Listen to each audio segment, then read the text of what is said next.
आपने कैसे किया? टाइम मैनेजमेंट तो हमें मैथ्स और रीजनिंग में देख के करना होगा। उसमें हमें कम से कम 15-15 मिनट या मैक्सिमम 40 मिनट के अंदर दोनों पार्ट मैथ्स और रीजनिंग कवर करनी है, तब जाके हमारा सफिशिएंट टाइम। और जीके 5 मिनट में, और इंग्लिश मैंने की थी 10 मिनट में, और हिंदी मैंने 7 मिनट के अंदर कर दी थी, और बाकी 45 से 50 मिनट के अंदर पार्ट बी के लिए।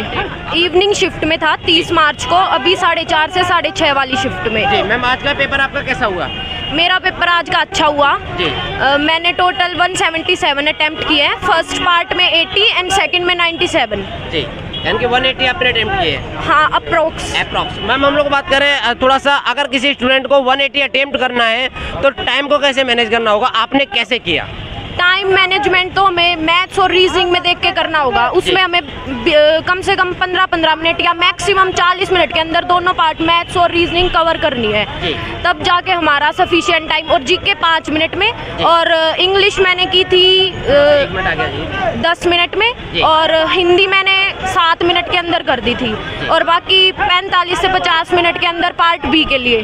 आपने अपने अकॉर्डिंग किया, लेकिन कुछ स्टूडेंट गर्ल्स का ये डाउट रहता है कि सर जिस समय हम क्वेश्चन लगाते हैं तो हमें 50-50% का डाउट रहता है, ये वाला भी हो सकता है, ये वाला भी रहता है। ऐसी सिचुएशन में आप क्या सोचती हैं? तो उसमें करना तो पड़ेगा, अटेम्प्ट तो करने जरूरी है। तो 4 क्वेश्चन अगर हमारे गलत होंगे तो उस पे 1 मार्क्स कटेगा, हमारा मार्क कटेगा। तो इतना तो हमें रिस्क तो लेके करना ही पड़ेगा, तभी तो मार्क्स हमारे मेरिट में आएगी। और वैसे भी कट ऑफ तो अब की बार हाई जाएगी, 130-135 के अराउंड। उसके पीछे का रीजन मैम? पेपर अब की बार मुझे लग रहा है थोड़े ठीक लेवल के आ रहे हैं, मॉडरेट। और अब की बार वैकेंसीज भी कम है, 313 वैकेंसी है डीओई वाले में, और एनडीएमसी वाले में 47 है। अब मैम हम लोग बात करें जैसे हमारा शारीरिक शिक्षा हो गया, बच्चों का विकास डेवलपमेंट मनोवैज्ञानिक हो गया, वहाँ से कैसे क्वेश्चन थे आज? प्याजे का था, लेव वाइगोत्स्की का था, और फेलिक स्टेज, और ये इसके ऊपर था एरिक एरिक्सन की थ्योरी भी थी।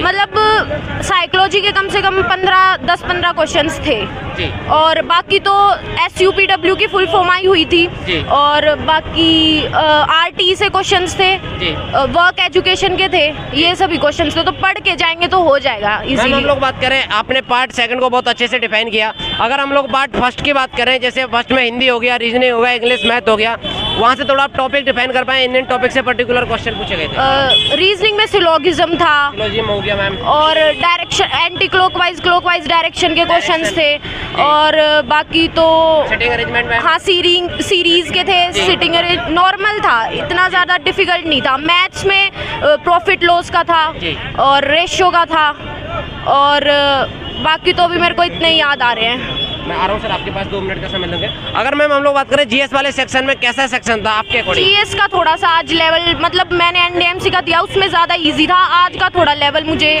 मुश्किल लगा। ये डीओई वाला पेपर था? हाँ। और जैसे कि हमारा लोक नृत्य हो जाते हैं, जनजातियाँ हो जाती हैं, वहाँ से कोई क्वेश्चन उठाया गया था? नहीं, इनसे तो एक भी नहीं था क्वेश्चन। हमारा पॉलिटी वाला सेक्शन है, आर्टिकल अमेंडमेंट आर्टिकल था, उसमें राइट टू इक्वलिटी का था, आर्टिकल 14, और बिफोर वो कास्ट रिलीजन वाला था आर्टिकल। हाँ मैम, क्या कोई क्वेश्चन जियोग्राफी से भी देखने के लिए मिला? नदी, पर्वत, पहाड़, झरने? ज्योग्राफी से भी था, रिवर का था शायद एक क्वेश्चन। देवप्रयाग, हाँ, महानदी किसमें नहीं आती है, देवप्रयाग वाला क्वेश्चन था। मैम मेरा अंतिम क्वेश्चन है, थोड़ा सा स्टूडेंट्स के लिए आप क्या बोलना चाहेंगे? 2 शब्दों में बोलिएगा, जो भी आपको सूटेबल लगता है।